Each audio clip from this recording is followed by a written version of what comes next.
of citizenship to the other side. Will you be there? Who was dead and sin and trespasses? There's a party waiting for you on the other side.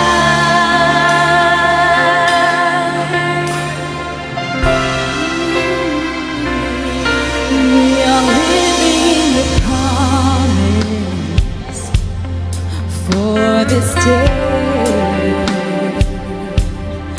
back to our original. God has made a way. The bride is the final point, and she has turned out the west. Our victory is sure. We have an open door to the other side. I will be there. Once a stranger without fellowship, now in Christ I have citizenship to the other side. Will you be there? Who was dead in sin and trespasses? There's a party waiting for you on the other side.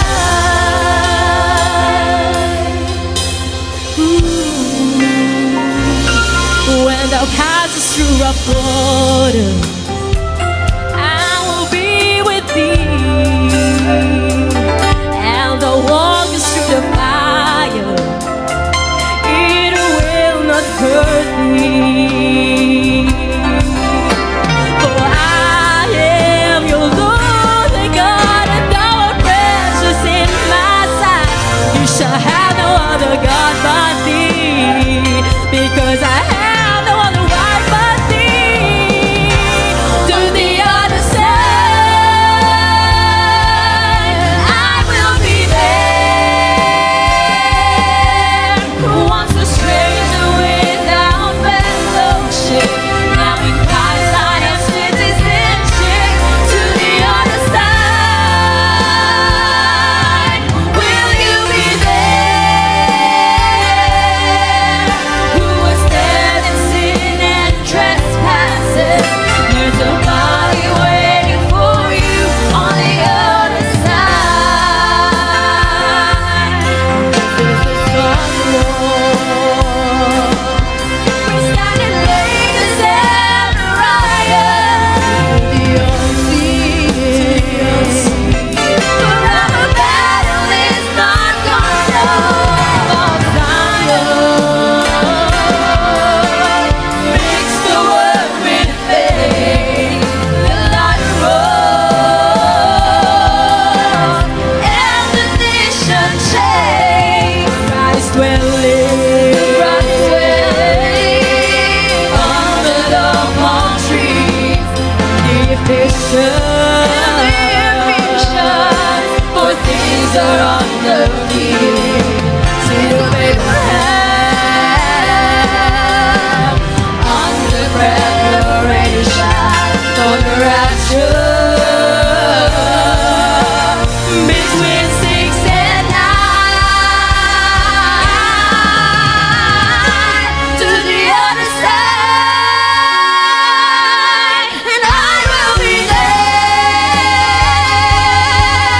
Once a stranger without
Tumayo tayo muli as our subject for this morning is the signs of the end time, ang mga tanda ng huling kapanahunan. Let's look at our scripture for this morning. I believe it's in Matthew 24, amen, verse 1 to 3. Sabi po rito mga kapatid, "And Jesus went out and departed from the temple, and his disciples came to him to shew him the buildings of the temple. And Jesus said unto them, See ye not all these things? Don't look at the buildings." Sabi niya, "Verily I say unto you, there shall not be left here one stone upon another that shall not be thrown down." Walang bato na ititira sa ibabaw ng kapwa bato na hindi gigibain. Ano po ang mangyayari? Lindol po ang sisira sa lahat ng mga gusali na darating, na nakatayo. "And he sat upon the Mount of Olives. The disciples came unto him privately, saying, Tell us, Panginoon, sabihin mo sa amin, kailan magaganap ang mga bagay na ito? When shall these things be? And what shall be the sign of thy coming?" Ano ang magiging tanda ng iyong pagbabalik? "And of the end of the world, what will be the sign of the end of the world?" So these are the three questions that were asked of Jesus by his disciples, and I believe he answered all three questions, and we will be discussing today the answers para malaman natin kung saan na tayo nakatalaga, saan na tayong panahon naninirahan, and the things that are to take place before the coming of Jesus. Tayo po'y manalangin muna. Hallelujah. Let's commit to the Lord every need this morning. Whatever you have, worries, troubles, problems, trials, whatever it is, ask Jesus to bless you. Because Jesus said, "If my word abide in you, and you abide in me, you can ask what you will, and it shall be given unto you." Heavenly Father, Lord, muli kami, Panginoon, naninikluhod ang aming mga puso sa iyong harapan sa umagang ito. Lord, for we know that without you, we are nothing, and we know that we are living in the end times, Lord. We need you now even more than before. We can see all the earthquakes, Lord God, happening all throughout the Philippines, the floods, the typhoons, Lord God, and we hear wars and rumors of wars. These are the signs, Lord, na malapit ka nang magbalik, Panginoon. Bigyan mo kami, Lord, ng higit pa naalab na paglilingkod sa iyo. Dahil alam namin na walang matitirang bato sa ibabaw ng kapwa bato na hindi titibagin. Panginoon, alam namin, heaven and earth will pass away, but your word will never pass away. Help us, Lord, na manguyapit kami sa iyong salita. Sapagkat ito lamang ang tanging lugar na mayroong, Lord God, kaligtasan. You are our refuge, you are our armor, Lord God. The Bible said, sa iyo lamang naroon ang kaligtasan, sa iyo lamang naroon ang kapayapaan, sa iyo lamang naroon, Panginoon, ang tunay na kaluwalhatian. Help us, Lord, this morning as we commit to you this service. Mangusap ka sa amin, Panginoon. At muli mo kami bigyan, Lord God, ng urgency, ng Lord God, ng panahon na makapagbulay-bulay, ang oras, Lord, ay maiksi na lamang, na ang mundong ito ay magugunaw, papalitan mo ng isang bagong langit at lupa, at kami lahat ay kukunin mo at sasama mo sa iyong kaharian. Sila na ng mga nagmamahal sa iyo at nagtitiwala at namumuhay para sa iyong salita. Forgive us, Lord, of our sins and our iniquities, Lord, and may you just come again in the power and demonstration of the Holy Spirit, that we may, Lord God, really get and benefit from the word that we are about to hear, Lord. Lord, ikaw na rin magpuno, Panginoon, sa bawat pangangailangan ng iyong mga anak. Ano man ito man ay pinansyal, ito man ay material, ito man ay kagalingan, healing, Lord God, and Lord God, ito man ay paglago sa panampalataya. We pray, Father, na sagutin mo, Panginoon, ang lahat ng kanilang kahilingan. Thank you, Lord God. As we move on, Lord, we just commit to you all glory and praises. Mangusap ka, buksan mo ang aming mga puso't isipan na tumimo sa amin ang iyong salita, na tumubo ito na parang, Lord God, puno at mamunga ito ng bunga ni Kristo sa aming buhay. Thank you, Lord God. We give you all glory, praises, blessing, thanksgiving, and honor in Jesus' name. Amen. Amen. Praise the Lord. You may be seated. God bless you. Amen. So muli, nandito na tayo muli sa ating pag-aaral ng salita ng Diyos. At alam natin, napakahalaga ang salita ng Diyos. Because the Word of God is the food for our soul. Amen. As our body needs minerals and vitamins, we eat 3 times a day. We need the Word of the Lord to feed our soul, to grow, amen, in wisdom and in the knowledge of our Lord until we all come in the unity of the faith. So makikita po natin dito mga kapatid sa ating pong binasa that Jesus was asked 3 questions. And I believe that the Bible speaks about the end of the world. Amen. Saan natin mababasa ito?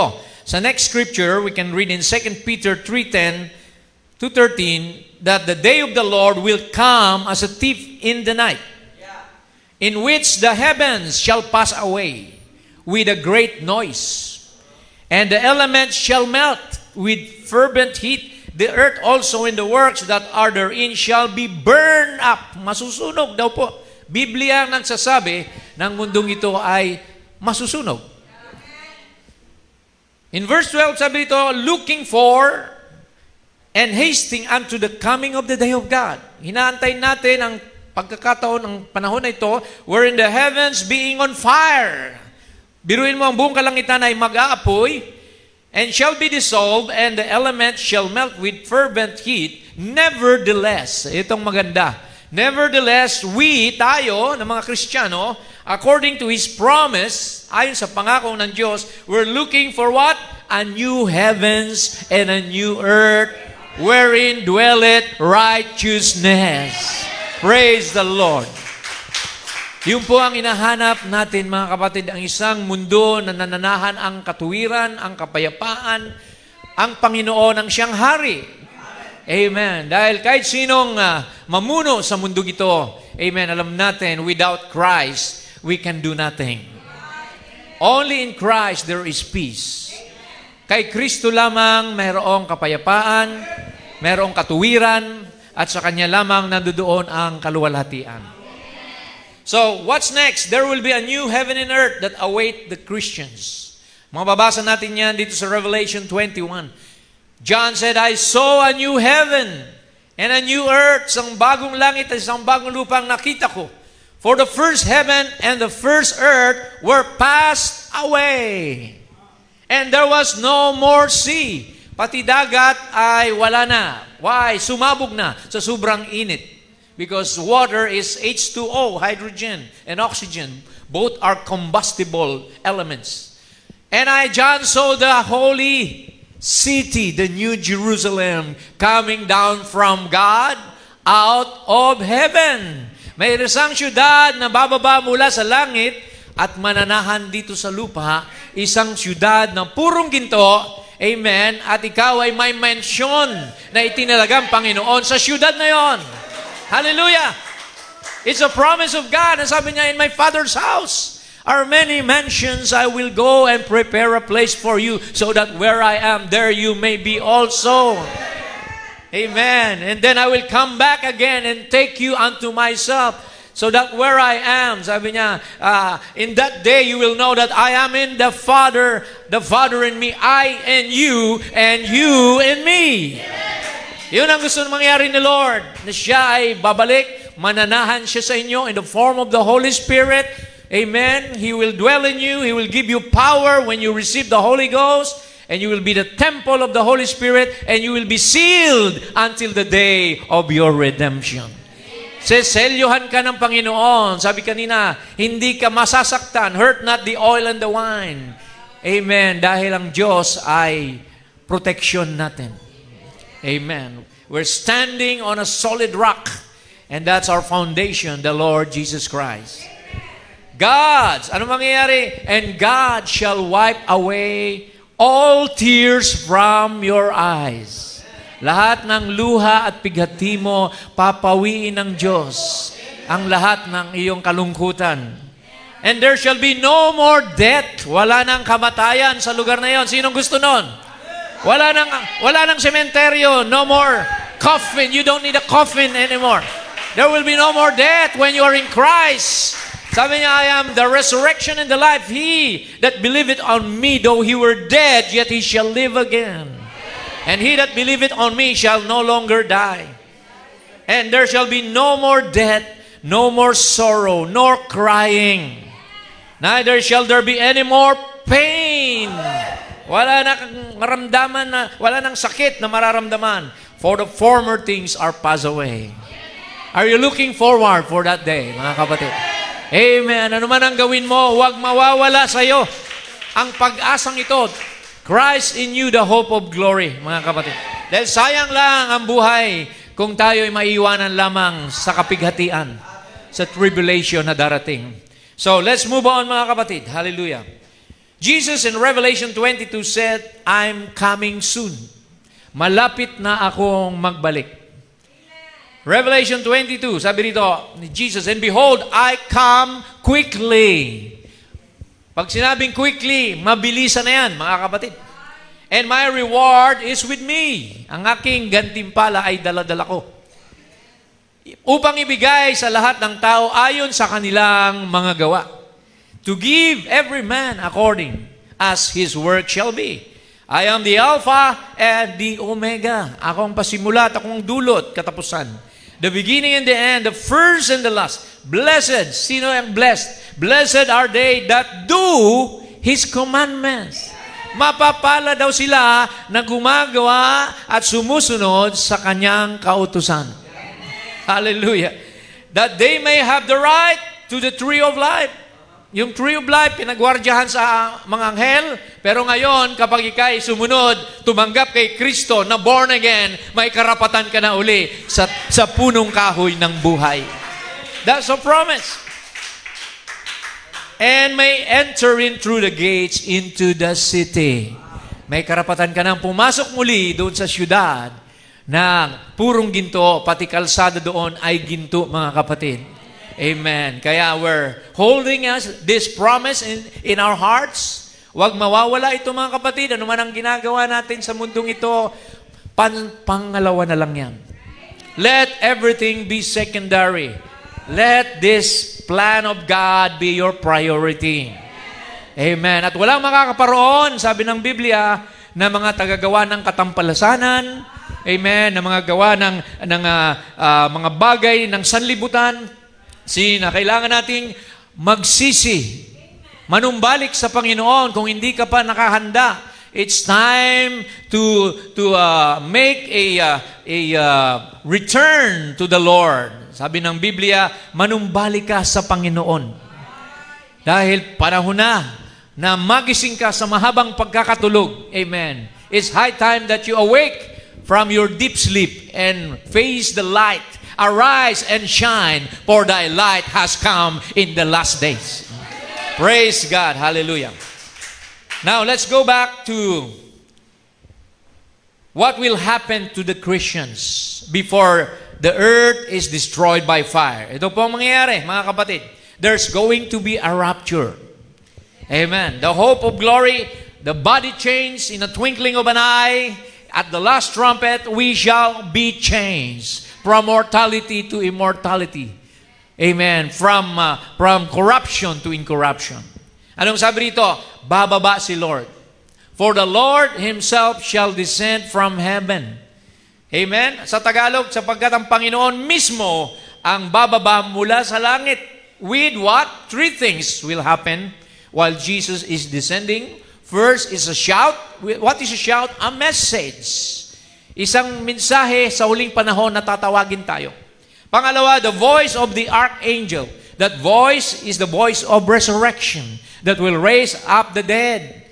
Those who are dead in Christ in all the church ages. Amen. Sabi dito, and with the trump of God.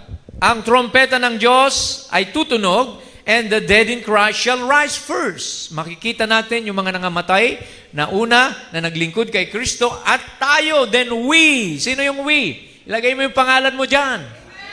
We which are alive, tayo na mga buhay, and remain at nananatili, saan? Sa paglilingkod sa Panginoon. Shall be caught up together with them in the clouds to meet the Lord in the air. Amen. That's the greatest event that will take place in the last days. There's going to be a catching away. Amen. Caught up together with them in the clouds to meet the Lord in the air, and so shall we ever be with the Lord. Now, this is just a little backgrounder bago tayo pumunta sa mga tanda sa huling panahon. Na ito ang mga magaganap, mga kapatid. No matter what you do, be sure na kayo ay ready. Now, let us look at what 2 Peter 3:8 says. Ang isang araw sa Diyos ay 1,000 taon sa lupa. Now, how many days did God create the earth? 6 days. But one day with the Lord is 1,000 years on earth. So, the history tells us na ang mundong ito ay halos 6,000 years na tayo. And then the last 1,000 will be a rest day for God. That will be the millennial reign of Jesus. Malapit na mga kapatid. First 2,000 years, Noah came and water destroyed the earth. Water baptized the earth. And then after 2,000 years from Noah, Jesus came. And what did Jesus do? He shed His blood to cleanse the earth. Amen. Through sanctification by the blood. See? And then, thirdly, the last 2,000 years, dapat ay fire baptism na ang earth. Di ba binasa natin kanina sa 2 Peter, the earth will burn with fire. But see, 2,000 years, anong taon na tayo ngayon? 2025. Sobra na tayo sa 2,000 ng 25 years. Bakit wala pang rapture? Pastor, kala ko ba every 2,000 years? Alam nyo, mayroon pang mga hindi na bautismuhan. Mayroon pang mga hindi tumanggap na hinihintay si Lord. He's still waiting. Amen. Just like in the days of Noah, may 7 days period pa na hindi umulan pero sarado na yung barko. See, alam natin that these 2,000 years is based on our Gregorian calendar. But iba ang calendar ng Israel. Their calendar is Hebrew calendar, which only has 30 days a month. And that is only 360 days a year, but ours is 365 days a year. Because we have 31, we have 30, 29, diba? Iba-iba ang araw sa buwan natin. So, mas advanced tayo. We have consumed 730,000 days, while Israel, basing it on their calendar, ang na-consume pa lang nila is 720,000. So, we are advanced 10,000 days.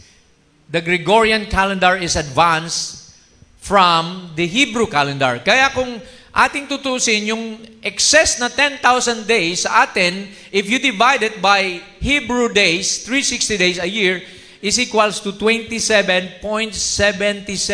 They are lagging behind 27 years than ours.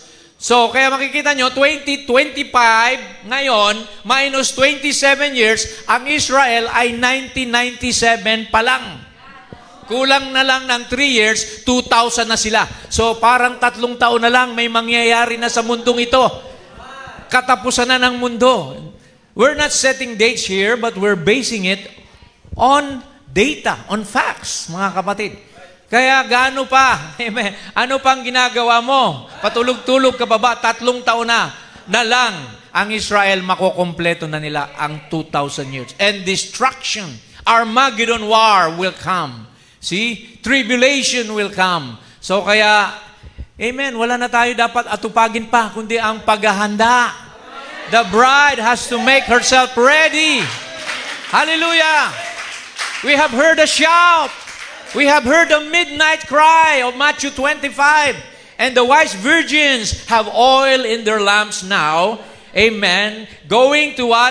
Sasalubungin natin ang nobyo. The bridegroom cometh. Behold, the bridegroom cometh.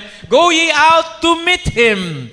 Amen. And the wise virgins who had oil entered into the wedding supper, the rapture. But the foolish virgins were left behind in the tribulation, wailing, weeping, and gnashing their teeth. Nagkusundan ho ba natin, mga kapatid? Alright. So, tingnan natin, mga kapatid, ang next slide. See kung paanong tinubos ng Diyos ang mundo through water, blood, and fire. Ganun din ang bawat isa sa atin. Amen.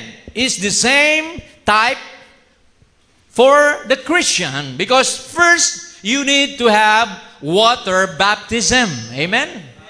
Repent, sabi ng Bible, sabi ni Pedro, magsisi, repent, every one of you, and be baptized in the name of Jesus Christ for the remission of sins.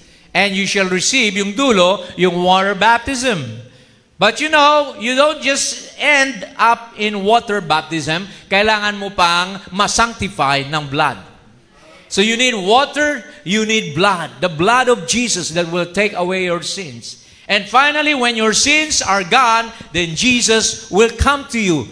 Amen. Siya ay mananahan sa iyo. I will come to you. I will baptize you with the Holy Ghost and fire. Just like on the day of Pentecost. And then, siselyuhan ka na, you will be sealed by the Holy Spirit until the day of your redemption. As the earth was cleansed and saved that way, and redeemed that way, ganun din tayo until we become a new creation in Christ, ready for the body change. Amen. So, kaya po yan po ang tipo natin na kailangan nating pagdaanan. Amen. Now, punta tayo sa timetable ng Panginoon. Where are we now in the timetable of God? What is the basis of the end times? See, binigyan tayo ng tanda, the fig tree, ang puno ng igos, which is Israel. Alam natin ang Israel is a type of the fig tree which was Jesus cursed it because there was no fruit in it. Di ba? So, kaya sabi dito ng Mateo, or Mark, rather, 13, see, now learn a parable of the fig tree. When her branch is yet tender and puteth forth leaves, you know that summer is nigh. Pag ang bayang Israel daw ay namukadkad muli, amen, nagkaroon ng dahon ng sanga, ay malapit na ang tag-ani. What is summer? Harvest time. Malapit nang i-harvest ang mga trigo at ang mga damo susunugin. Di ba? The bundling of the wheat, or rather of the tares, before the garner, or before the wheat is harvested into the garner. So in like manner, when you shall see these things come to pass, pag nakita nyo ng bayang Israel, ngayon, ang Israel lagi ang nasa mga news, nasa balita. See? Israel against Hamas, Hezbollah, Houthis, and Iran. So, kita nyo ngayon, see, na-pressure nila ang Hamas to release the remaining 48 prisoners because of the help of Trump, of President Trump. So ngayon nakafocus lagi sa Israel ang mga end time events. So nakita natin, nandito na tayo. We have arrived, mga kapatid. See, sabi dito 30, verily I say unto you that this generation shall not pass till all these things be done. This generation that will see Israel become a nation, amen, this generation, dito na magaganap lahat ng nakahula sa Biblia sa huling panahon. Okay, so makikita natin mga kapatid na binulagan ng Diyos ang Israel. Israel was blinded for a season. Bakit po binulagan? Why did God blind Israel? Because the gospel has to go to the Gentiles. Amen. Ang Ebanghelyo kailangang makalabas sa Israel para makarating sa iyo at sa akin. Para tayo makatanggap ng kaligtasan. Tayo na mga pagano. Amen. Mga idolaters. We are idol. Sabi ng prophet tayo, bawat isa sa atin may kanya-kanyang mga ribulto, may kanya-kanyang mga kung anong sinasamba, araw, puno, buwan. So, dumating sa atin ang Ebanghelyo at nakakilala tayo kay Kristo. Are you not happy that you have received the gospel of our salvation through the preaching of the Word? Amen. From Paul, Irenaeus, Martin, Columba, Luther, Wesley, until kay Brother Branham, nakalabas ang Ebanghelyo para maghanap ng bride ang ating Panginoon. Hindi sa Israel. Saan niya ang bride kukunin? Sa mga Gentiles. And we are part of the bride of Christ in the last days. Kaya magpasalamat tayo mga kapatid. The rest were blinded. Israel has not obtained that which he seeketh for. Sabi rito, God hath given them the spirit of slumber, that their eyes should not see, and ears that they should not hear, unto this day, until the times of the Gentiles be fulfilled. Pag nakompleto na tayo, Israel will receive Jesus Christ.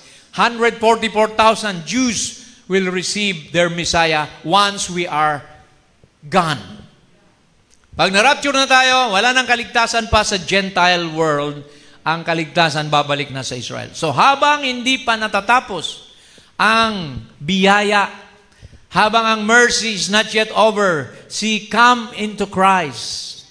Lumapit na tayo at maglingkod na tayo. Dahil kawawa, sabi roon, let the holy be holy still, but let the filthy be filthy still. Amen. So binigyan ng Panginoon ang Israel ng 7 kapistahan. At alam natin, ang 7 kapistahan na ito ay, Passover, unleavened bread, first fruit, Pentecost, trumpets, atonement. Tinawag nga nila yung Yom Kippur. The Feast of Trumpets is Rosh Hashanah. That was in September 23. Yung atonement, Feast of Atonement is Yom Kippur, October 1 and 3. And Tabernacles, tinawag nilang Sukkot, ay ngayon yan, mga kapatid, mid of October. Ginagampanan nila yan. They're obeying the feast and doing sacrifices and celebration, but they don't know na yan palang 7 yan patungkol kay Jesus.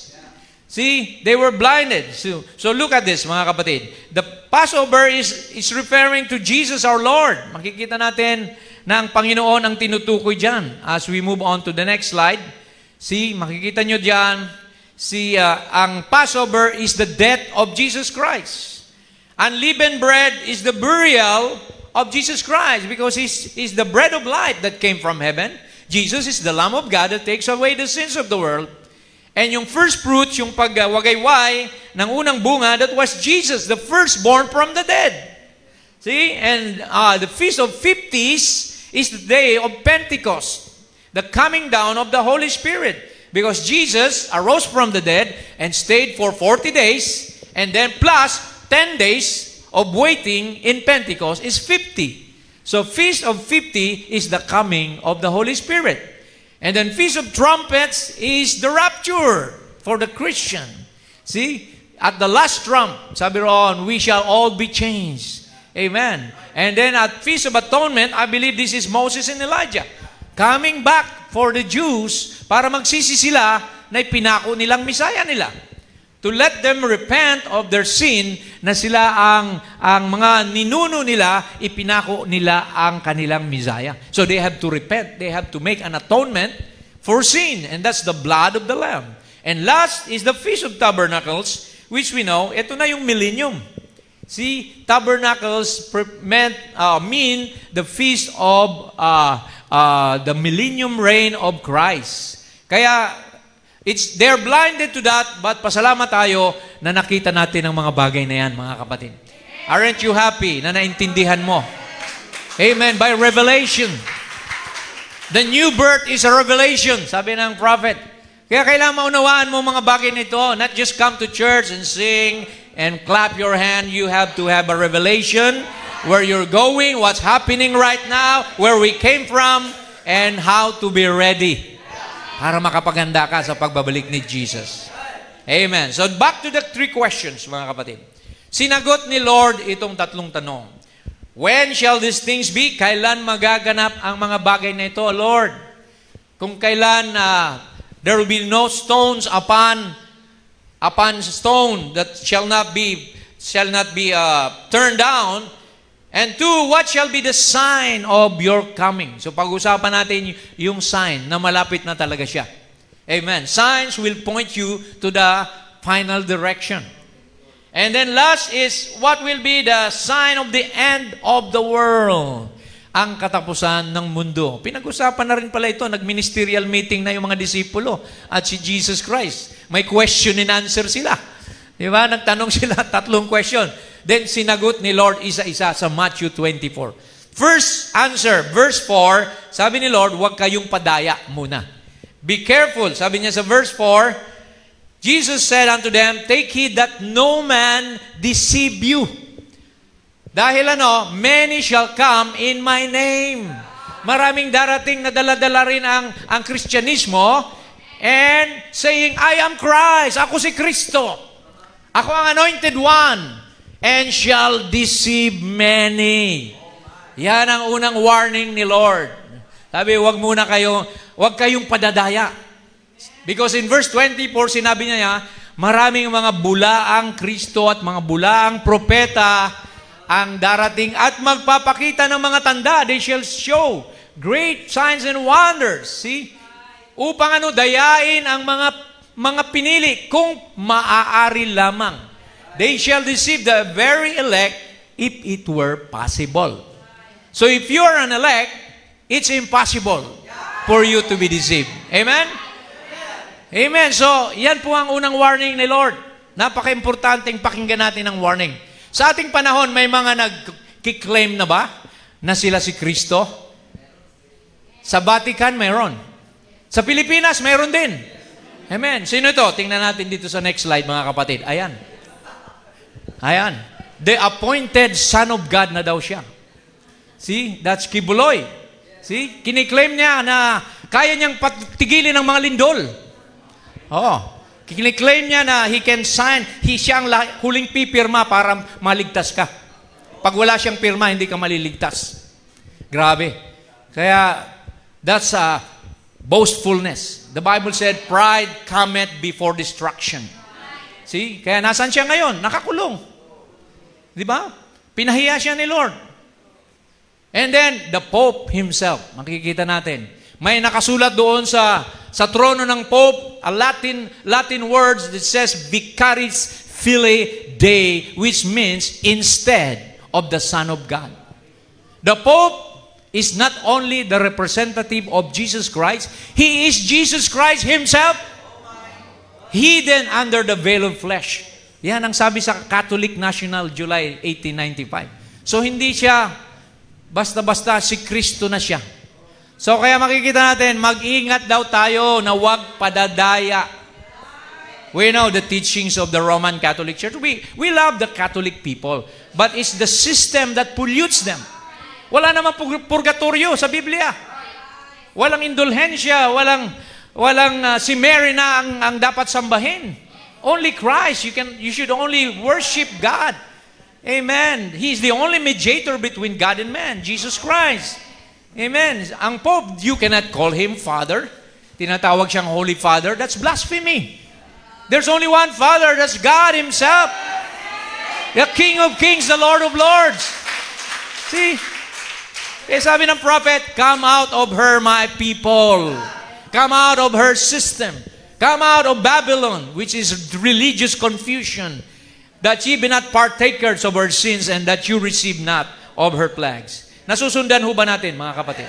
Okay, tuloy natin. Ito po, pinagbantaan tayo ng Panginoon na huwag tayong padadaya sa sino man na magpapatawag na Diyos at upo sa trono at magpapatawag siya na siya ay Diyos. It's written in 2 Thessalonians 2:3-4 by Apostle Paul, let no man deceive you by any means, for that day shall not come except there come a falling away first, and that man of sin be revealed. Mahahayag daw ang tao ng kasalanan, the son of perdition, ang anak ng pagkalihis, who opposed and exalted himself. Itatanghal niyang sarili niya na Diyos, above all that is called God or that is worshipped, so that he, as God, seated in the temple of God, shewing himself that he is God. Na-fulfill po yan sa ating panahon. Kaya I'm just showing you the scripture and showing you the fulfillment in our day. Alright? So, now, we move on to Matthew chapter 4, 24, verse 6. Anong sabi?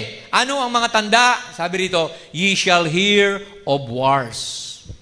Makakarinig kayo ng mga digmaan and rumors of war, mga alingaw-ngaw ng digmaan. See that ye be not troubled. Siguraduhin nyo huwag kayong magulumihanan, sabi dito. For all these things must come to pass. Kailangang maganap ang mga bagay na ito. So walang aksidente. Sa plano ng Diyos, kailangang maganap. Subalit hindi pa yan ang katapusan. But the end is not yet. So nakakarinig ba tayo ng mga digmaan ngayon? Oh yes. Look at the next slide. Makikita natin ang Ukraine and Russia. See, makikita natin there's a conflict for almost 3 years now. Hindi matapos-tapos. At na-involve na ngayon ang NATO. See, Europe is now being involved because yung missile ng Russia nakatawid sa Poland. Amen. So makikita natin they are now worried na baka pati yung Europe ay bombahin ni Putin. See, and then makikita natin ang Israel declares war against Hezbollah, against Iran, against Houthis of Yemen, and against, alam natin, ano pang kalaban niya? Hamas of Gaza. So, makikita natin na mga nangyayari ito sa ating paligid. Minsan, iniisnab lang natin, pero bahagi pala ito ng prophecy fulfilled in our last days. Even the Bible speaks about 3 world wars. Alam nyo yung woe, W-O-E, that's war. See, then there are 3 woes in the Bible. Revelation 11:14 sabi ron, the second woe is past. That's the Second World War. And the third woe cometh quickly.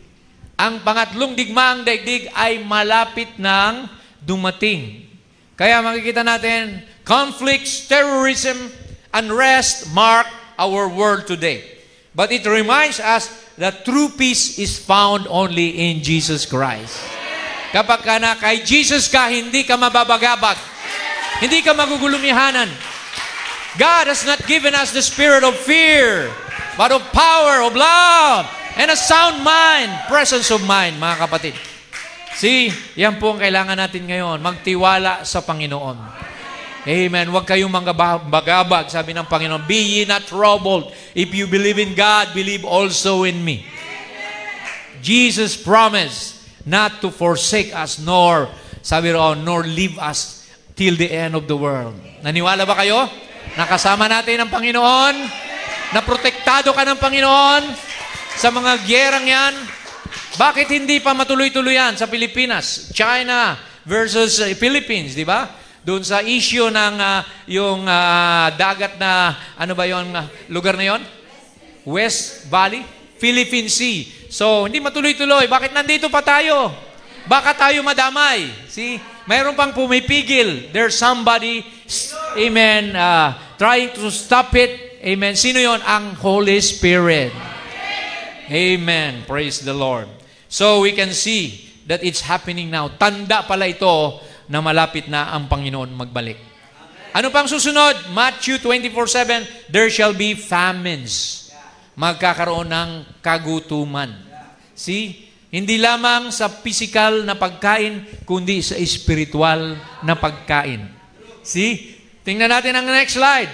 Around the world, in India, Africa, see, we can see hunger.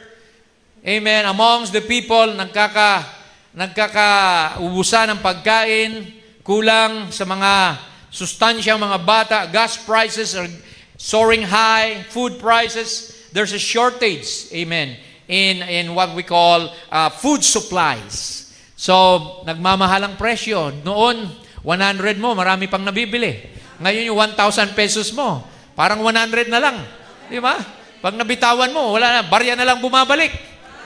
See, makikita natin pataas ng pataas ang mga bilihin, mga kapatid. See, it's a sign. Amen. Yung iba nga, di ba? I heard that there's a conspiracy to lessen the population of the world. The population. Kaya yung mga vaccine na yan, yung mga sakit na yan ay pinapakawalan para mabawasan ng mga tao. Kasi gusto ng mayayaman, sinala lang makinabang doon sa mga food resources. Yung mga matanda na gurang na, sige, mauna na sila. Di ba? So, mga kapatid, para wala nang ka-share sa resources. Kaya, praise God. Wag naman sana, mga kapatid. Mga senior na tayo. Praise God. Sa biyaya ng Diyos ay, amen, protektado pa rin tayo ng Panginoon. Hallelujah. Praise the Lord. So, hindi lamang kagutuman sa pagkaing natural. Kundi sabi ng Amos 8:7 or 11, behold, the days come, saith the Lord, that I will send a famine in the land. Not a famine of bread, nor of thirst for water, but of hearing the words of the Lord. Magkakaroon ng kagutuman sa purong salita ng Diyos. Sinabi ni Brother Branham, sa angel of the Lord, the Bible said in these last days that there'd be a famine not for bread alone, but for the hearing of the Word of God. Magiging scarce na ang totoong mensahe. Sa mga message believer na lang naroon ng fresh manna. Amen. And men would go from east, west, north, and south trying to find it and would fail. Si mga tao ngayon sa denomination, malamya na, wala nang gana, nanlalamig na kasi wala nang revival fires. Because yung turo nila, ganun pa rin, paulit-ulit lang, mga history, mga good character, amen, pero walang malalim na turo, mga kapatid, na ang Book of Revelation ay natatalakay, yung mga mystery truths ay nabubuksan, hindi nila matalakayan. Kaya subukan nyo dumalo sa mga denomination. Si Brother Rick, sinubukan yan eh. Bumalik siya noon sa Baptist, ayan si Brother Rick. Pero sabi niya, Pastor, di ko na kaya. Matabang na. Kaya bumalik uli. Praise the Lord. Hallelujah. Patotoo, ayan si Brother Rick mismo sa taas. Amen. So, kaya makikita natin mga kapatid, nandito na lang ang revival sa totoong mensahe ng panahon. Kaya ang totoong bride, amen, mananatili sa mensahe. Amen. Kahit konti lang ang bride, pero solid yan sa salita ng Panginoon. Amen. Espesyal ang bride ng Panginoon. Well-fed ang bride ng Panginoon. Amen. Yung mga hindi bride, mabibilaukan. Hindi nila maintindihan ito. Ang lalim naman ang pinag-uusapan nyo. Nalilito na kami. Maliban ang buksan ito ng Espiritu Santo. The letter kill it, but it's the Spirit that give it life to these letters. Amen. The prophet said, a man, amen, that has not been baptized by the Holy Spirit is blind to God and to His truth. Kaya mapalad tayo mga kapatid. Amen. Na hindi tayo tumitingin sa dami, ang tinitingnan ni Lord yung quality, not the quantity. The quality of the faith that is in you. And by their fruits you shall know them. Yung mga nagmamahal sa mensahe, nandyan lagi sa church, maaga kayo sa church, at lagi kayo nagpupuri. Amen. You don't care what other people will say. Malaya tayo na magsilbi, maglingkod sa Panginoon. Praise God. Sa ibang churches, bawal mag-amen. Bawal magpalakpak. Maingay daw. Pero sa langit, pagdating mo ron, magugulat ka. Kung makakarating ka doon. No? Pag nagpunta ka ron, mas maingay pa. Ang mga anghel, nag-aawitan, nagpupuri. Hallelujah. Kaya dito pa lang, mag-practice na tayo, mga kapatid. Amen. Dito pa lang. Amen. Maging heavenly places na ito. In Christ Jesus. You're sitting on it, sabi ng Bible. Next, Matthew 24:7, binasa pa uli. Sinabi ni Lord, and there shall be pestilences. Magkakaroon ng mga salot, mga peste, mga sakit na karimarimarim, walang kalunasan, lalabas ang mga sakit na ito sa huling araw. At meron ba? Yes. Nandiyan na yung mga kagaya ng AIDS, kagaya ng Ebola virus, bird flu, yung SARS, lalo na yung COVID na dumating sa ating panahon. How many years tayo na pandemic, di ba? Nagkaroon ng mga tinatawag na pagsara, di ba? Ng mga bayan, mga kalsada. Amen. Nagkaroon tayo ng tinatawag na kahigpitan, mga kapatid. Dahil doon sa COVID na yan. How much more sa darating na hindi na lang medical squeeze ang mangyayari, kundi tataka na sa noo at sa kamay. That you cannot buy, you cannot sell unless you have the mark of the beast. Mamaya, dadaanan natin yan. So kaya ang mga peste na ito, mga kapatid, ay darating at darating one day, sabi ng prophet, during the tribulation, yung cancer, parang sakit na lang ng ngipin yan. So kaya, maghihintay pa ba tayo? Naabutan tayo ng panahon na yon? Ngayon pa lang, amen, isuko mo na ang buhay mo sa Panginoon. Maglingkod ka na ng tapat. Kasi kung hindi ka tapat dito, kahit saan church ka pumunta, ganun ka pa rin. Di ba? Wala sa church yan, nasa karakter mo yan eh. Nasa pagpupursigi mo yan. Di ba? Amen. Ikutin mo na lahat ng message kung kaya mo. Pero yung sarili mo, are you really dedicated? Are you really committed? See? Ang pagbabago nag-umpisa sa loob, hindi sa kagrupo. Amen. Okay, let's move on. Eto na tayo, mga kapatid. We have arrived. There will be earthquakes in diverse places. So nitong buwan lang na ito, mga kapatid, sa Pilipinas, nag-umpisa doon sa Cebu, September 30. Amen. 6.9 magnitude. Then sumunod sa La Union, sa Baguio, 4.4. October 9, then October 10, magkasunod. Davao Oriental, 7.4. At ngayong umaga, may latest sa Zambales, 4.4. See? And then sa Surigao, meron din, mga kapatid. See, gaano na kaya kalapit ang pagdating ng Panginoon? Hoping na wag mangyari yan dito sa atin. Amen. Dahil maraming bride dito. Iingatan tayo ng Panginoon. But we must be prepared. Amen. Kasi sinabi ni Lord, there shall be earthquakes in diverse places. Ngayon, sabi nga ni Tots kanina, nag-uusap-usap na yung mga bulkan. Ang Taal Volcano, di ba? Sumabog ang Mayon, ang Kanlaon. See? Makikita natin, under the earth, amen, may mga bakante na, pag gumalaw na yung mga plates dyan, see? Kahuhukay natin ng mga ginto, ng mga mineral, nagkakaroon na ng mga butas, mga sinkhole. Kaya nangyayari yon sa buong mundo. Humihina na yung pundasyon ng earth. Kaya yung earthquake, malaya na silang makagalaw. Diba? So kaya panahon na maghanda tayo sa pag-uwi. Aalis na tayo sa mundong ito. We will leave this earth behind. Jesus, inuuga na tayo ni Lord. Para wag ka na maging kampante, maging easy-easy lang. Amen. Anytime. Amen. We don't know the future. Ano mangyayari bukas, kamakalawa, next month? See, we don't know. Baka dumating ang rapture. Sabi nila, November 25, may mga aliens, may mga UFO na bababa sa lupa. But they don't know na yung mga lights na yan, sabi ng prophet, investigating angels yan.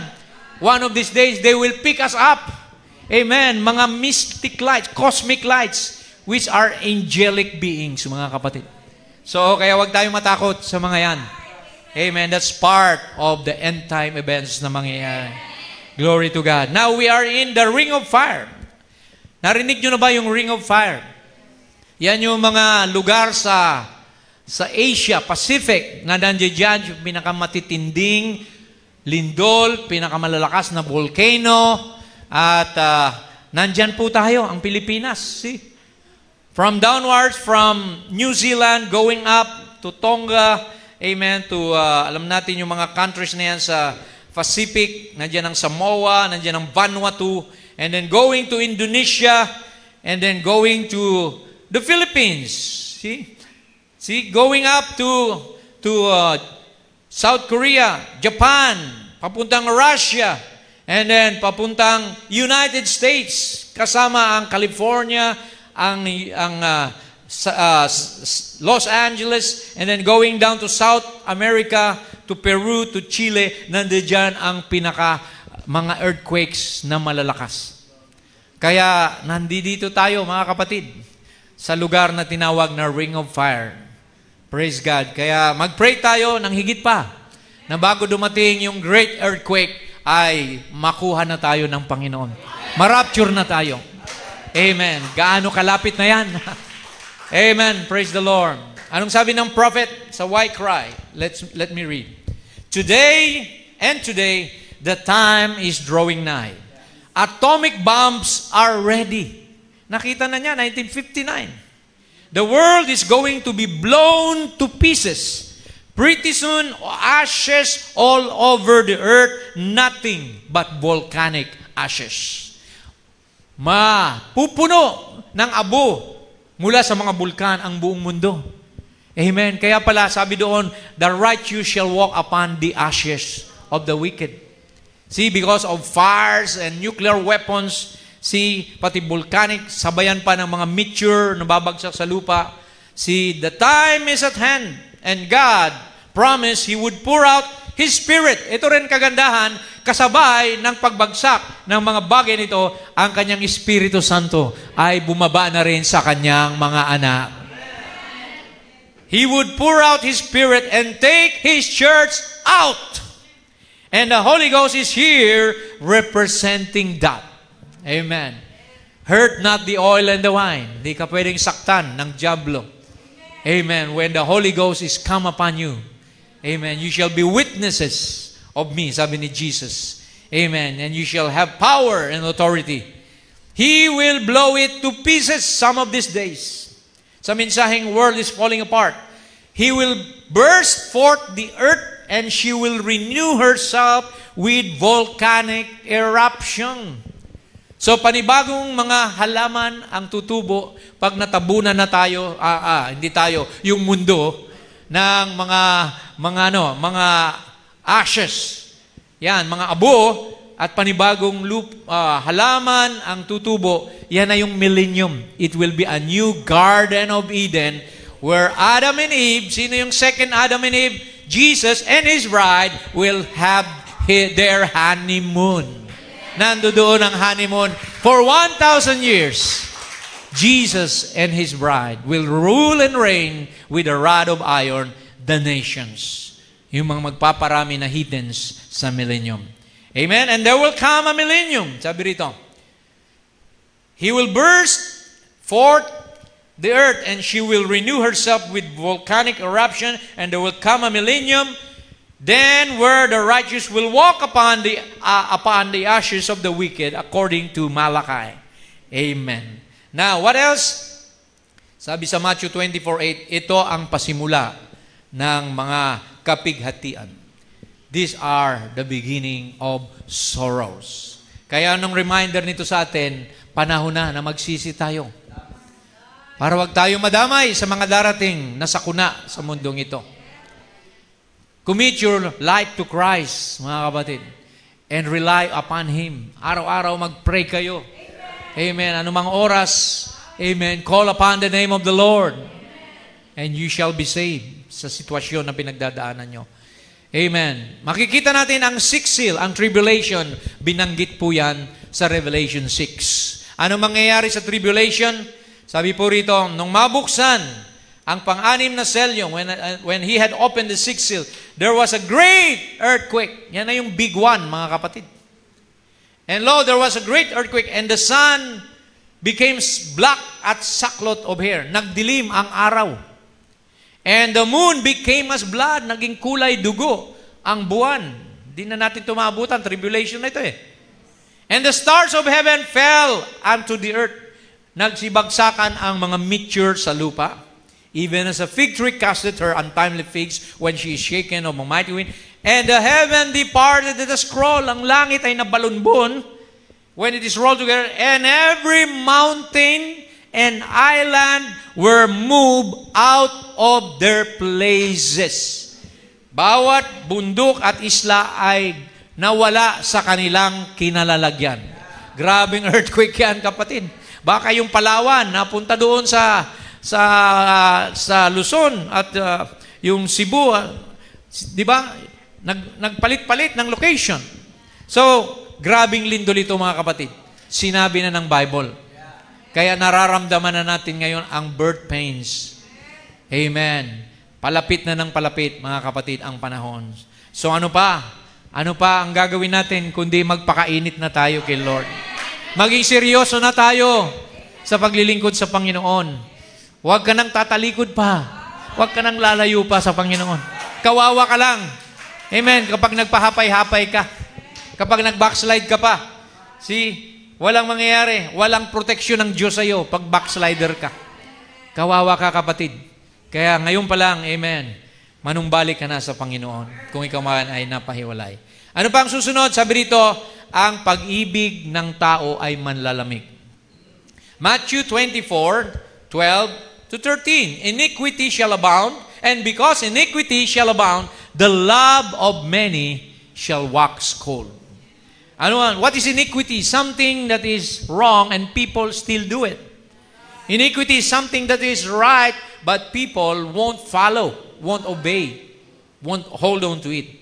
But he that endure unto the end, the same shall be saved. Ang magtiis daw hanggang wakas, siya lang ang maliligtas. Praise the Lord. Amen. So, ibig sabihin nito, the love of many, kahit ang pag-ibig ng ibang tao ay malamig na, magtiis ka pa rin. Still, return good for evil. Love your enemy and pray for those that persecute you. Yan ang sabi ni Jesus. Amen? So, kailangan natin gawin ang bagay nito. What is iniquity? Now, sa lipunan, in the government, alam natin ngayon, ayan, graft and corruption in the government sector. See? Iniquity. Alam natin yung mga flood control projects, ghost projects na nangyayari. See? Corruption. See? Nangyayari na yan. Bakit? We are in the last days. People will be lover of themselves. Sabi ng Bible, babasahin natin mamaya yan sa Timothy. See? People will be lovers of money, lovers of popularity. See? Traitors, heady, high-minded. See? Ganun nangyayari. Kawawang mga Pilipino. Ang nakikinabang lang yung mga nasa taas. See, yung kanilang mga anak, pinag-aaral sa abroad. Yung mga eskwelahan sa Pilipinas, walang bangko na maupuan, butas-butas ang bubong. See, makita natin mga kapatid, kawawa ang Pilipino. So, grabe mga kapatid. What else? Ano pa yung mga iniquity? Ayan, as it was in the days of Sodom. The iniquity of Sodom. Man and man, woman to woman, pwede nang magsama ikasal. The U.S. Supreme Court rules gay marriage is legal nationwide since 2015. In Canada, sa buong mundo, halos Pilipinas na lang ata ang hindi pa pumapayag ng bill na yan, na SOGI bill, at saka yung divorce bill. See, makita natin mga kapatid, that iniquity shall abound, and the love of many shall wax cold. See, manlalamig ang pag-ibig ng mga tao dahil sa mga kaganapang ito. Abortion, things like that being allowed by the government. See. Now, ito ang sinasabi sa 2 Timothy. Signs of the last days. Ang mga tao, anong uri ng mga tao meron? Mga taong walang Diyos, hindi Kristiyano. This is the description that Paul spoke about them. 2 Timothy 3:1-5. This know also that in the last days, perilous times shall come. What is perilous? Dangerous. Mapanganib daw ang ating panahon. Bakit? Matingnan mo lang yung kaharap mo sa jeep minsan. Di ba? Galit na. Sa titig lang. For men shall be lovers of their own selves. Selfie. Di ba? Karamihan sa Facebook, makikita nyo. Sila yung bida. Yung mukha nila palagi ang nandoon. Di ba? Yung sayaw-sayaw na kung ano-anong mga TikTok. Di ba? See? For men shall be lover of themselves. They promote themselves. Covetous. Boasters, mayayabang, proud. Blasphemers. What is blasphemy? You call the things of God an evil thing.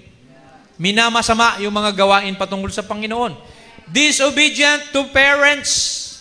Hindi na masunurin sa mga magulang. Pag inutusan mo magugas ng pinggan, mamaya na po. Di ba? See, hanggang wala na, mga kapatid. See? Ano pa? Sabi rito, unthankful. Hindi marunong magpasalamat. Ginawan mo na ng lahat. Di ba? Pag birthday, binibigyan mo ng regalo. Pinapautang mo, ikaw pang masama. Di ba? Oh my. Sorry for that, pero nangyayari po yan. So ikaw pang chinichismis, binabaliktad. Di ba? See? Unholy, without natural affection, walang katutubong pagmamahal. Ano pang sabi rito? Truce breaker, sumisira sa mga pangako, sa mga usapan. False accuser. Amen. Mga maling pag-aakusa sa isang kapatid. Hindi mo naman ginagawa. Sila nga ang gumagawa, ikaw pa ang iniipit. Pinapasa sa iyo yung kanilang ginagawa. Incontinent. Fierce, mababangis. Grabe. Fierce pa lang mga tao ngayon. despisers of those that are good. See, yung gumagawa ng masama ay kanilang sinisiraan. Gumagawa, rather, ng mabuti ay kanilang sinisiraan. See, despisers of those that are good. Traitors. Kagaya ni Judas. Judas was a traitor. Heady, high-minded, matataas ang pag-iisip, ang ere, di ba? See, lovers of pleasures more than lovers of God. Mas minahal pa yung mga kalayawan, mga lakwatsa, kaysa umaten ng gawain sa Panginoon. Di ba? Mga bisyo, mga sugal, alak, sigarilyo, yan daw ngayon. Lovers of pleasures. See? Having a form of godliness. Kunyari, Kristiyano din. May anyo ng kabanalan, but denying the power thereof. Hindi makita yung power ng transformation sa buhay. From such, turn away. Mula sa bagay, sa pagtalikod sa mga bagay na patungkol sa Diyos. So yan ang nakita ni Pablo, sinulat niya, na mangyayari sa huling panahon. See, kaya wag nawa yung espiritu na to, mga espiritu na yan, dumapo sa inyo, mga kapatid. Cast out devils in Jesus' name. Sa isang Kristiyano, baliktad. Tayo ay may fruit of the Spirit. Galatians 5:22. The fruit of the Spirit is love, joy, peace, long-suffering, gentleness, meekness, goodness, faith. See? So, yan po ang makikita sa totoong Kristiyano. Sabi ni Lord, diba, sampalin mo man yan sa kaliwa. See, pati yung kanan yan, papasampal pa sa'yo. Big sabihin, hindi yan gaganti. Pero ipagpipray ka niya na, Lord, baguhin mo naman si brother, si sister. Amen. So, kaya mga kapatid, amen, nasa bunga natin yan. Hindi sinabing by their branch, by their leaves, you shall know them, but by their fruits. Your character, your attitude. Amen. So, next, etong matindi mga kapatid, the signs of the last days, there will be a global system that will control buying and selling. Kaya ngayon, digital na. Digital, puro pinupush na nila yung mga digital money, bitcoins, and GCash, and Maya. Kasi, kukontrolin nila ang mga tao. Na pag puro digital na, pag ikaw ay kalaban ng gobyerno, kalaban ng relihiyon, hindi ka na makapag-cash out. Hindi ka na makapag-withdraw. Dahil binarahan na yung bank account mo. See, yan ay darating sa tinatawag na mark of the beast. See, wherein you cannot buy, you cannot sell unless you have the mark in your forehead or in your hand. And the squeeze will come to persecute the true Christians. So alam natin, ang dyablo hindi titigil hanggat hindi niya naiipit ang bride ni Jesus Christ. Galit ang dyablo sa mga anak ng Diyos. Kaya lahat ay gagawin niya, persecution, para tayo ipitin. But greater is He who is with us than he that's in the world. If God be for us, who can be against us? Amen. Walang pwedeng sumaling sa mga bride ng Panginoon. Diyos ang kalaban nila. Whatsoever you do to the least of my brethren, you have done it unto me. Kaya sabi ni Jesus, mas mabuti pang talian ka sa leeg ng lubid at lagyan ng malaking bato at ihulog sa karagatan kaysa masaktan mo, ma-offend mo ang kaliit-liitang mga nanampalataya sa akin. Pag sinaktan ka, si Lord ang nasasaktan. Why? Because we are one body with Jesus. We're flesh of His flesh, bone of His bone. Kaya mga kapatid, we have nothing to worry. Amen. Come what may. Amen. God knows best. The footsteps of the righteous are ordered by the Lord. Amen. Palakpakan natin ang Panginoon. Praise God. Just like Meshach, Shadrach, and Abednego, nothing happened to them. Kahit inihulog sila sa furnace, 7 times heated furnace, but Jesus was there. See, we don't have to worry about these things. Sabi nga ni Jesus, pag dumating ka sa mga bagay na ganyan, sa mga konseho, huwag kang mag-isip kung anong sasabihin mo. Ako ang maglalagay ng salita sa iyong mga bibig. Amen. Just like when He faced Pontius Pilate. Ano sabi ni Pontius Pilate? What did he say? I have the authority, the power to release you. Jesus said, you have no power over me unless it is given to you by my Father. Praise the Lord. Ang Father pa rin na magdidesisyon, mga kapatid. Ang final say-so sa ating lahat. Okay? Okay, next slide. Makabasa natin yan sa Revelation 13, 16 to 17. And he, who's he? The Antichrist. Causeth all, both small and great, rich and poor, free and bond, walang ligtas lahat, to receive a mark in their right hand or in their forehead, that no man might buy or sell, save he that had a mark or the name of the beast and the number of his name. So what is a beast in the Bible? A beast is a power. Beast is only symbolizing a power, something. So anong power ito, mga kapatid? See, the power of Rome. As we know, we're living in the last days. Nandito tayo sa panahon ng Roman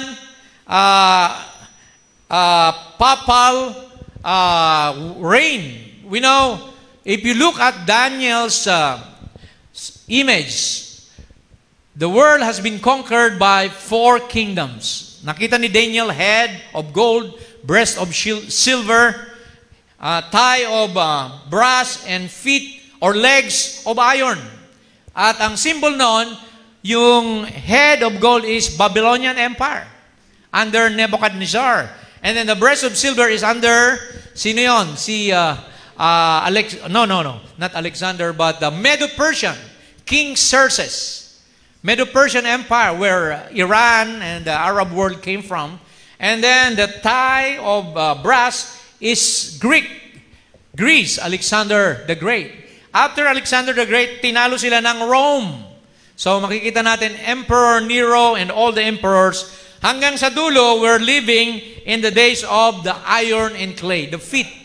Iron and clay. Iron means, still Roman, not empire anymore, but papal rule.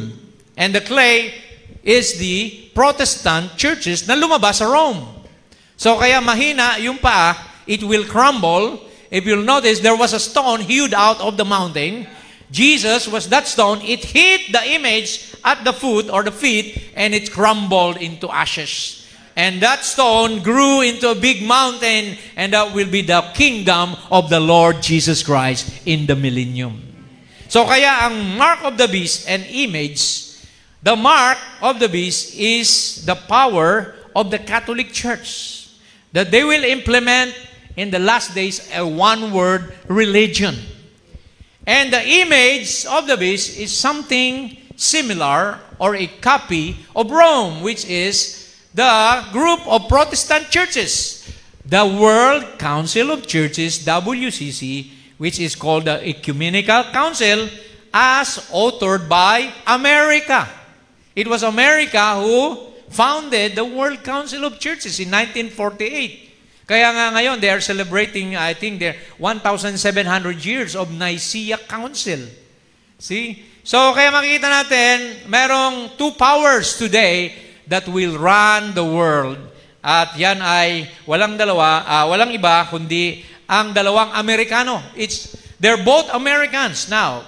One in the Vatican, by the name of Robert Prevost, Pope Leo XVI, as they call him, and Donald Trump, a powerful president in the White House in Washington, D.C.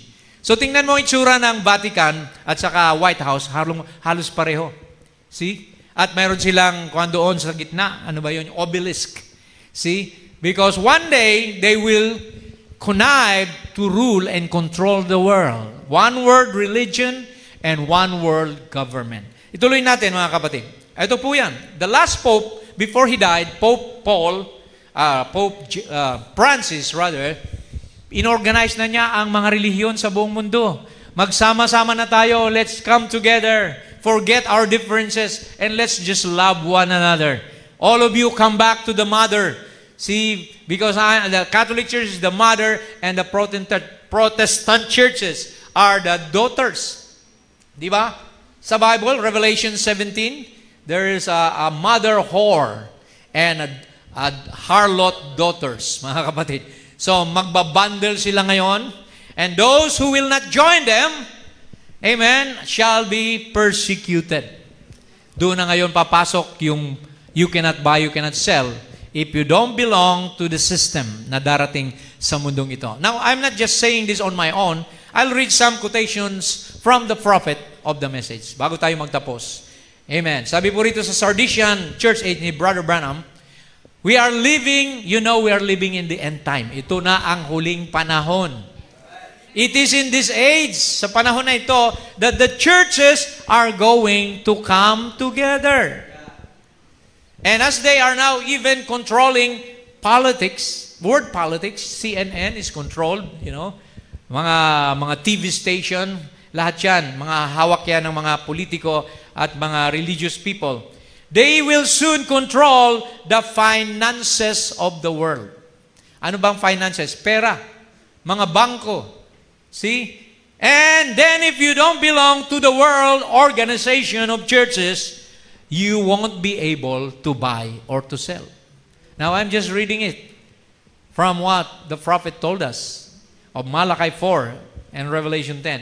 Next, sabi niya rito, for the church system of the Roman Catholic Church and the Protestant in coming together will control the whole earth. Buong mundo kukontrolin ng Papa at ng Amerika, or will kill them and force them into its religious trap. It's a trap.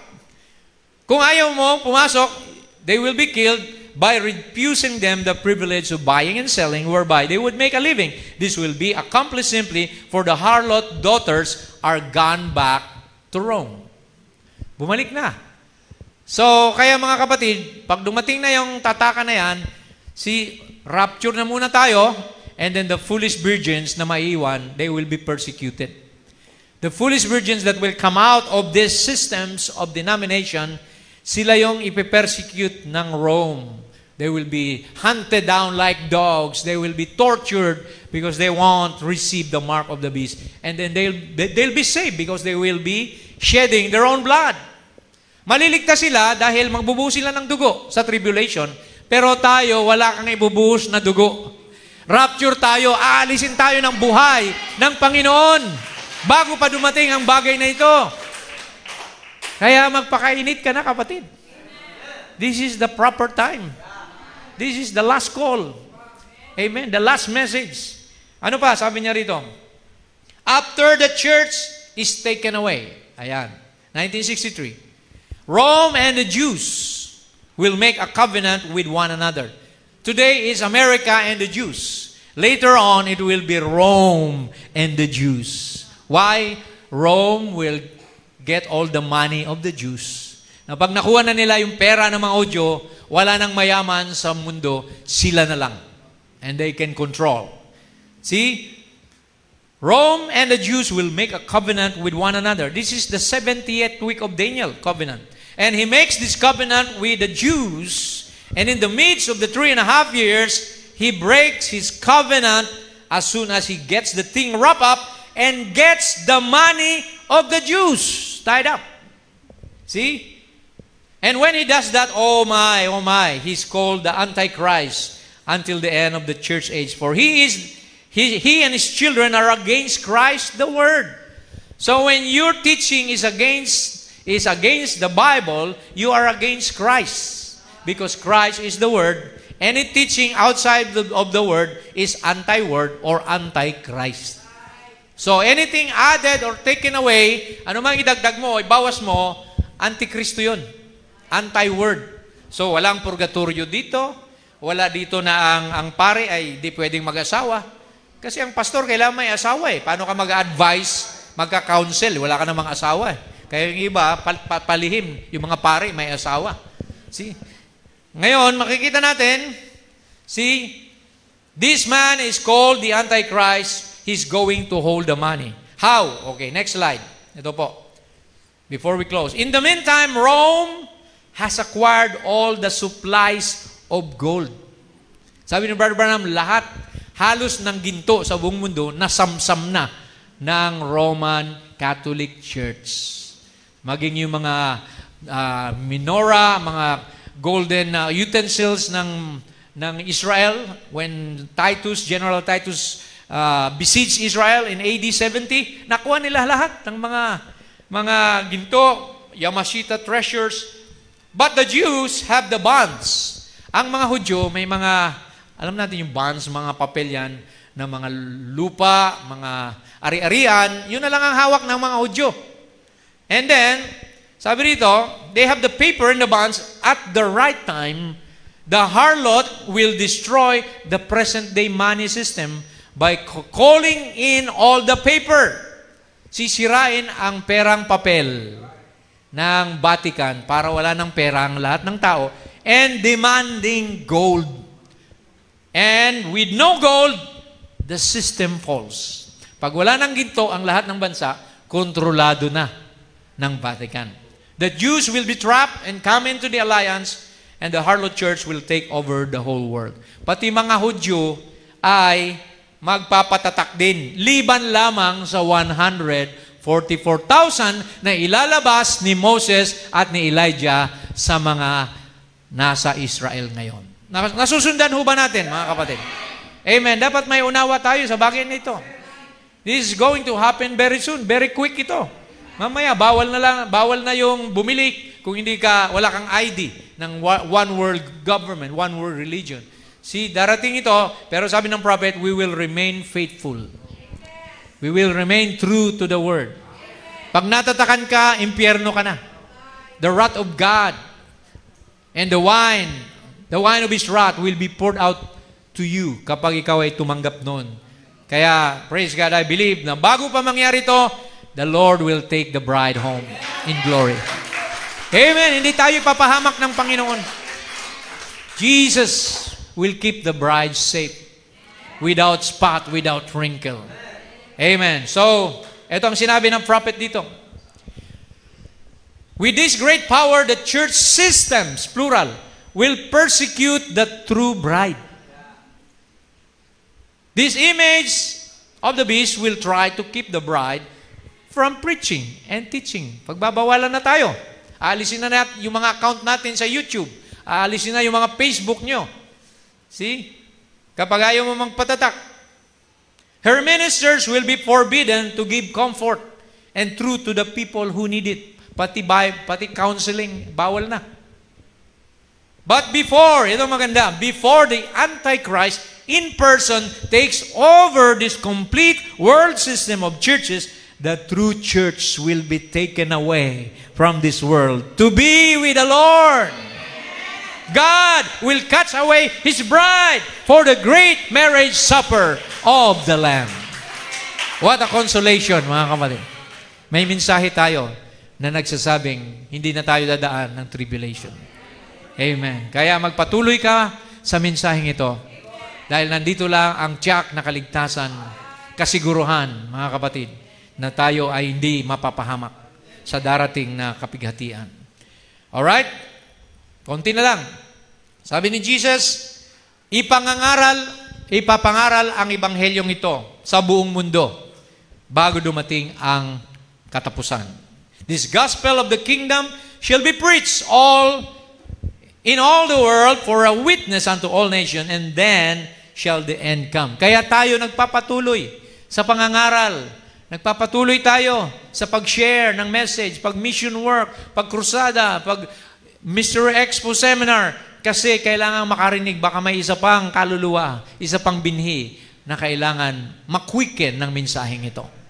So yun na lang hinahanap natin. Sabi ng prophet, hanggat hindi kompleto ang bride, hindi pa darating ang rapture. So kailangan lahat tayo gumagalaw. Baka yung neighbor mo, yung classmate mo, yung kaopisina mo, bride din. Di ba? So kailangan tayo ay magkaroon din ng burden for soul winning, mga kapatid. The days will be shortened. Itong sinasabi ko. Matthew 24:22, except those days should be shortened. There should be no flesh saved, but for the elect's sake, those days shall be shortened. Iniiksian na ni Lord, ang bilis-bilis na ng takbo ng araw ngayon. Umaga pa lang, hapon na, gabi na, pinabibilis na ni Lord ang time para sa kapakanan ng mga pinili. Amen. na tayo ay wag mapahamak sa darating na dilubyo at sakuna ng mundong ito. Matthew 24:6, but of the day and hour knoweth no man. Hindi natin alam ang eksaktong oras ng rapture. Not even the angels, but my Father only. Ang pagdating ni Lord, hindi tayo pwede maglagay ng petsa. Marami na naglagay. People thought that September 23 was the rapture. I saw many people in Africa. They went to the mountain, they sold their properties and everything. Nakaputi sila, umakyat dun sa bundok. Lord, rapture na kami. Lumampas yung September 23. Nandun pa rin sila. Sino ngayon napahiya? Yung mga pastor nila na naglagay ng mga petsa-petsa. Siguro na-delay lang. Baka busy pa si Lord. Maglagay ulit tayo ng petsa sa susunod. Nakakahiya yun, mga kapatid. See, the Bible said, no man knoweth the hour, nor the day, but my Father only. Kaya hindi binigay ni Lord yun para maging handa tayo. Baka mamaya, pag alam mo na yung petsa, painom-inom muna tayo ngayon. Total, malayo-layo pa naman. Di ba? Hindi nilagay ni Lord ang petsa para anytime handa ka. The bride should be ready anytime na dumating ang Panginoon. Like a thief in the night. Amen. Kaya sabi rito, watch and pray and be ready. Matthew 24:44, therefore be ye also ready, for in such an hour as ye think not, the Son of Man cometh. Sa oras na hindi mo inaakala, darating na siya. Amen? So finally, mga kapatid, napakahalaga nito. If you have not been baptized yet, ito na ang pagkakataon mo. I believe we have 4 brothers and 4 sisters that's going to be baptized today. Amen. Purihin ang Diyos. Amen. The pool is ready. 4 sa kanila magpapabaptize. At pwede pang humabol kung sino hindi pa nabautismuhan. Pwede namin kayo pahiramin ng pajama ng damit. O kaya, yes, para kayo makahabol. Repent, sabi ni Pedro, magsisi kayo at magpabautismo every one of you in the name of Jesus Christ for the remission of sin. Pag hindi ka pa nabaptize sa pangalan ni Jesus Christ, makasalanan ka pa rin sa harapan ng Panginoon.